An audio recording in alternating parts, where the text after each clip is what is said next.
అంతేకాదు 2020లో వచ్చిన వరదల సమయంలో డయాఫ్రమ్ వాల్ బాగా దెబ్బతినిందని, అంటే ఆ వాల్ని ఎంతో కీలకమైనటువంటి ఆ వాల్ని కాపాడుకోవడంలో కూడా వైసీపీ ప్రభుత్వం నిర్లక్ష్యం వహించింది. తద్వారా దానివల్ల 4 చోట్ల ఆ డయాఫ్రమ్ వాల్ దెబ్బతినిందని కూడా ఆయన ఆరోపించడం జరిగింది. సో ఈ విధంగా ఓవరాల్ ఎపిసోడ్ చూసినట్లయితే పోలవరం జాప్యంలో ఎవరిది బాధ్యత, ఎవరి నిర్లక్ష్యం ఎక్కువగా ఉంది, కేంద్రం బాధ్యత కూడా ఉందా లేదా, కేంద్రం పూర్తిగా సహకరించిందా లేదా జాప్యం చేసిందా, వైసీపీ ప్రభుత్వం 5 ఏళ్లలో ఎందుకు పూర్తి చేయలేకపోయింది, 72% పనులు పూర్తయిన మాట వాస్తవమేనా, వైసీపీ శ్రేణులు ఏమంటున్నాయి, రైట్ ఇవి ఇలాంటి సందేహాలు ఉత్పన్నమవుతూ ఉన్నాయి. రైట్ ఇదే అంశంపై మనం డిబేట్ కొనసాగించబోతున్నాం. డిబేట్లో మనతో పాటుగా కాంగ్రెస్ నుంచి షేక్ సైదా గారు, అదేవిధంగా విశ్లేషకులు కోటేశ్వరరావు గారు, అదేవిధంగా టీడీపీ నుంచి సూర్యనారాయణ గారు సిద్ధంగా ఉన్నారు. డిబేట్ స్టార్ట్ చేసే ముందు పోలవరం పరిశీలన తర్వాత అధికారులతో సమీక్ష అనంతరం టీడీపీ అధినేత ఏపీ సీఎం చంద్రబాబు నాయుడు ఏమన్నారు ఒకసారి విని చూసి స్టార్ట్ చేద్దాం.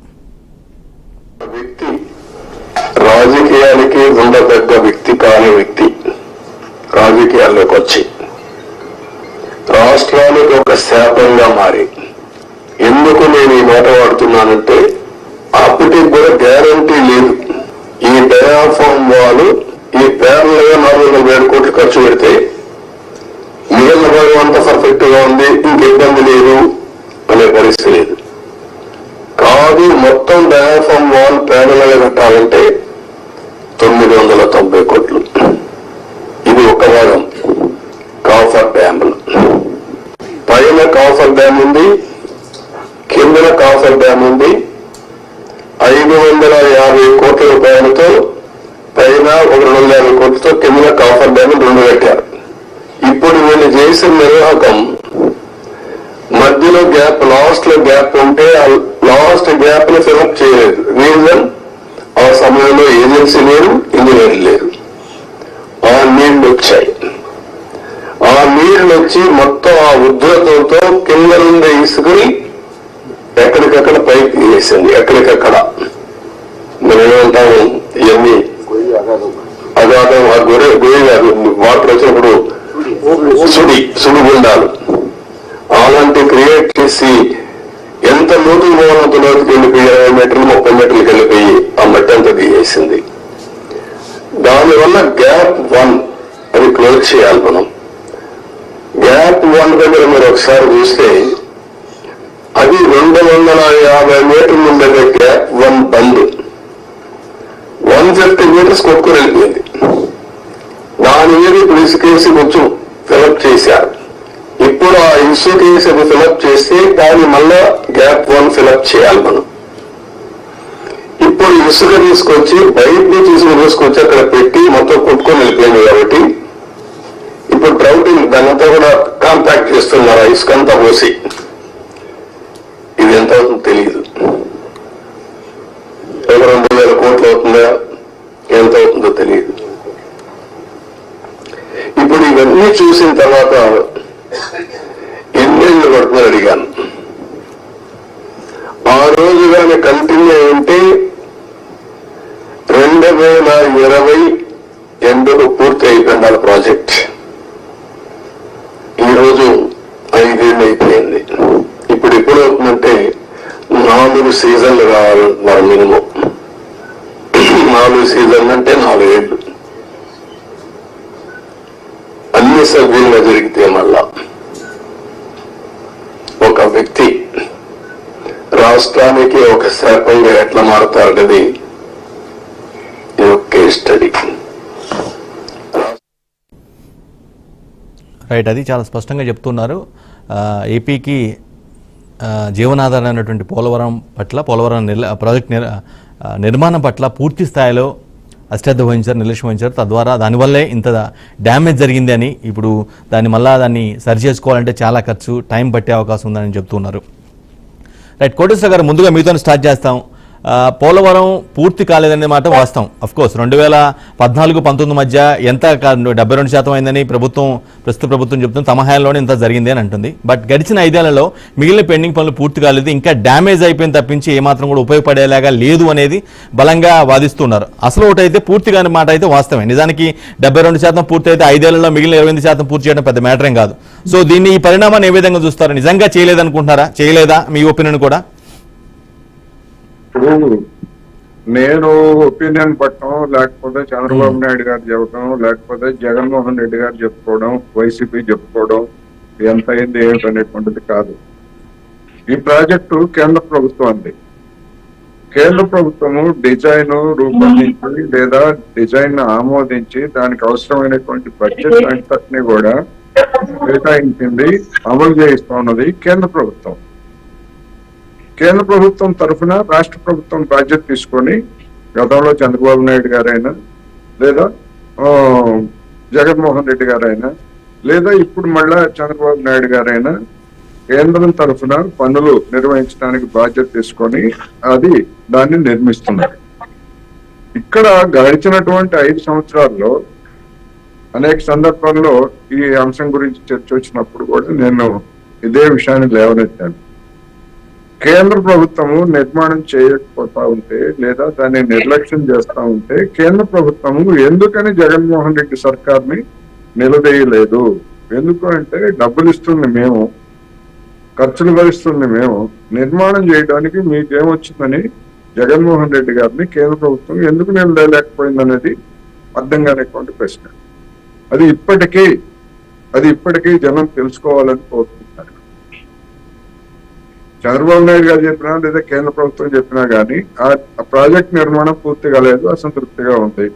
లేదా డయాఫ్రమ్ వాళ్ళు వరదల కారణంగా డయాఫ్రమ్ వాళ్ళు దెబ్బతిన్నది, వరదల కారణంగా దెబ్బతిన్నదా లేకపోతే అది నిర్మించిన వాళ్ళు ఏమన్నా అవకతవకలు ఏమన్నా జరిగాయా ఏమిటనేటువంటిది అది విచారంలోనే తేలాలి. ఇప్పుడు మనం చూస్తున్నాం కదా, తెలంగాణలో కాళేశ్వరంలోని మేడిగడ్డ వ్యవహారం అంతా చూస్తున్నాం కదా. అందుకని సంబంధించి అనేకమైనటువంటి ప్రచారాలు జరిగాయి. ఇక్కడ మనకు ఒక సమస్య ఏంటంటే, ఇక్కడ కాళేశ్వరం సందర్భంగా కేసీఆర్ గారు ఇంజనీర్ లాగా మాట్లాడారు. అదేవిధంగా పోలవరం సందర్భంగా చంద్రబాబు నాయుడు గారు కూడా ఇంజనీర్ లాగా మాట్లాడుతున్నారు.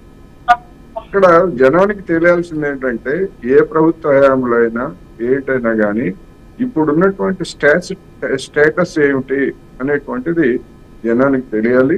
అందుకని ఈ సమస్యలో ఉన్నటువంటి అనేక అంశాలు ఒక శ్వేతపత్రం ద్వారా రాష్ట్ర ప్రభుత్వం విడుదల చేయాల్సినటువంటి అవసరం ఉన్నది. ఎందుకంటే లేకపోయేట్లయితే ఎవరికి వాళ్ళు దీని గురించి తమ భాష్యాలని చెప్తున్నారు. ఉదాహరణకి ఈ ప్రాజెక్ట్ నిర్మాణానికి సంబంధించి కేంద్ర ప్రభుత్వం ఆమోదించినప్పుడు 2014లో ఎంతైతే ఆనాడు ఎస్టిమేషన్ ప్రకారం ఉందో అంత మేరకు ఇస్తామని చెప్పేసి చెప్పిందని అంటున్నారు.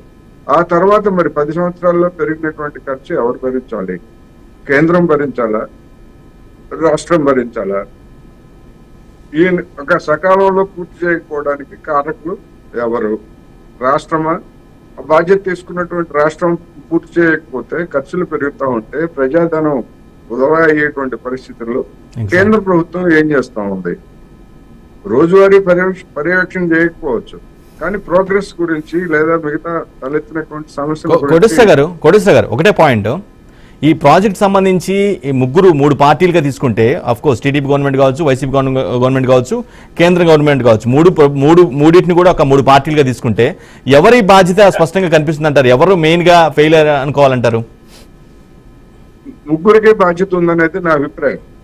ఎందుకు అంటే కేంద్ర ప్రభుత్వము నిధులు ఇస్తామని చెప్పింది, దాన్ని ఇంప్లిమెంట్ చేస్తామని చెప్పేసి రాష్ట్రంలో ఉన్నటువంటి ప్రభుత్వం, ఆ ప్రభుత్వం ఒకసారి తెలుగుదేశం ప్రభుత్వం వచ్చింది, ఒకసారి వైసీపీ ప్రభుత్వం వచ్చింది, తిరిగి మళ్ళా 3 పార్టీల కూటమి ప్రభుత్వం వచ్చింది. అందుకని నిర్మాణ బాధ్యతను చేపట్టినటువంటి ప్రభుత్వాలు ఎందుకు విఫలమయ్యాయి అనేటువంటి ఒక సమస్య అయితే నేను ముందే చెప్పినట్టుగా ఆ విఫలమైనప్పుడు కేంద్రం పర్యవేక్షణ చేయాల్సినటువంటి కేంద్రం ఎందుకని నిలదీయలేదు? మీరు మా దగ్గర నుంచి డబ్బులు తీసుకుంటున్నారు, ఇచ్చారా పోనీ, లేకపోతే పని చేయకపోతే ఎందుకు చేయలేదు? ఇటువంటిదాన్ని కూడా కేంద్రం పర్యవేక్షణ చేయాలి కదా. అందుకని జనానికి అర్థం కావాల్సినటువంటి విషయం అదే. రెండోది, ఈ ప్రాజెక్టుకు సంబంధించినటువంటి పునరావాసానికి సంబంధించి ఎప్పుడో రూపొందించినటువంటి అంచనాల ప్రకారం లేదా ఇతర దాని ప్రకారం ఇచ్చేటువంటిది దాన్ని ఎవరివ్వాలి, పునరావాసానికి సంబంధించినటువంటి నిధులు ఎవరివ్వాలి అనేటువంటిది కూడా దాని మీద పరస్పర విరుద్ధమైనటువంటి అభిప్రాయాలు వెల్లడవుతున్నాయి. కేంద్రం మాకేం సంబంధం లేదని చెప్తున్నారు, లేదా రాష్ట్ర ప్రభుత్వం దానికి సంబంధించి ఏం మాట్లాడట్లేదు.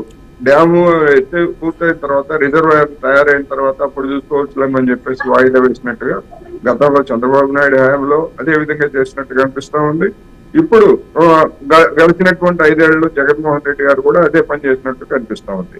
అయితే కొంతమేరకు మునిగిపోయినటువంటి ప్రాంతానికి కొంతమేరకు కొంత సాయం చేశారు. కానీ అది కాదు కదా, మొత్తం సమగ్రంగా మొత్తం డ్యామ్ పూర్తయితే ఎంత మేరకు మునిగిపోతుందో ఆ మునిగిపోయేటువంటి వారందరికీ కూడా పునరావాసం కల్పించేటువంటి బాధ్యతని కేంద్రం తీసుకుంటుందా, రాష్ట్రం తీసుకుంటుందా అనేటువంటిది ఆ మునిగిపోయే ప్రాంతాల ప్రజలకు అనవసరం.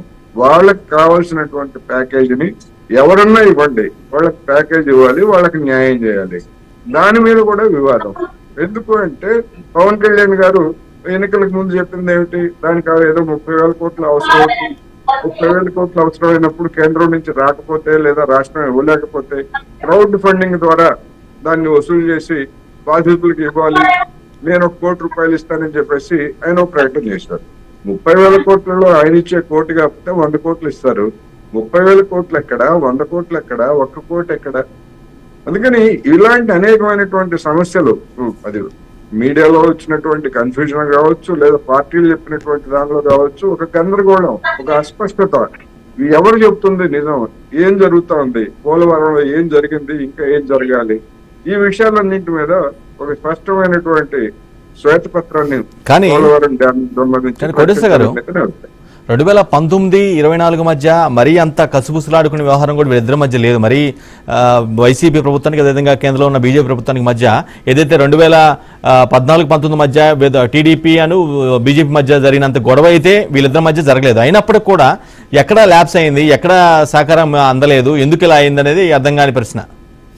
అదే కదా నేను చెప్తా ఉంది. ఇప్పుడు అందరూ మంచి వాళ్లే, అందరూ అదిను సునృతమే ఇదిను సునృతమే అన్నట్టుగా కేంద్ర ప్రభుత్వం మంచిగానే ఉంది, జగన్మోహన్ రెడ్డి గారు మంచిగానే ఉన్నారు, కానీ ప్రాజెక్ట్ మాత్రం ఎక్కడ వేసిన కొంగలు అక్కడే ఉంది. అందుకని నేను చెప్తున్నా, ఇద్దరిది బాధ్యతే, కేంద్రానికి బాధ్యతే, జగన్మోహన్ రెడ్డి గారిది బాధ్యతే, అంతకుముందు చంద్రబాబు నాయుడు గారిది కూడా బాధ్యతే. ఇప్పుడు కావాల్సినటువంటి దాన్ని ఏమిటి, జనానికి ఏమిటి అనేది వాస్తవం